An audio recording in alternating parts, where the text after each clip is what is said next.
அன்பான வாலிப பெற்றோர்களே, உங்களுக்கு தான் சொல்கிறேன். இப்போது இருக்கிற வாலிப பசங்களுடைய வாழ்க்கை நடைமுறையை பாருங்கள். வாலிப பிள்ளைங்க சொல்லுதுங்க, நாங்கள் கல்யாணத்துக்கு முன்னாடி லிவிங் டுகெதரில் வாழ்வோம்.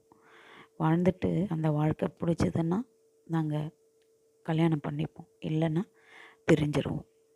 இன்னொரு கூட்டம் என்ன சொல்லுது, நாங்கள் கல்யாணம் பண்ணிப்போம், ஆனால் குழந்தை பெற்றுக்க மாட்டோம். கர்த்தருடைய வார்த்தை என்ன சொல்லுகிறது? நீங்கள் பலுகி பெருகுங்கள், கர்ப்பத்தின் கனி கர்த்தரால் வரும் சுதந்திரம். சந்ததியை நாங்கள் உருவாக்க மாட்டோம், ஆனால் அப்படி வந்துச்சுன்னா அது ரொம்ப கஷ்டம், எங்களால் வளர்க்க முடியாது.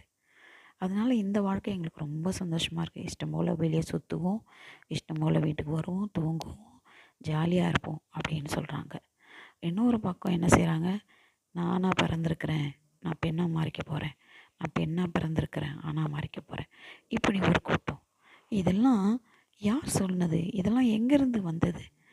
ஐயோ, இனி வருங்காலம் என்னாகுமோ? இப்பொழுதே இவ்வளவு கொடுமையாக இருக்கிறது. வேதனையான காரியம். உங்கள் பிள்ளைகளுக்கு சத்தியத்தை சொல்லிக் கொடுத்து வளருங்கள். நீங்கள் எதை சேர்த்து வைத்தாலும், எதை சேர்த்து வைக்காவிட்டாலும் பரவாயில்லை, கர்த்தரை காண்பித்து கர்த்தருக்கு பயப்படும் பயத்தில் அவர்களை வளருங்கள். கர்த்தர் அவர்களை ஆசீர்வதித்து பாதுகாத்து வழிநடத்துவார்.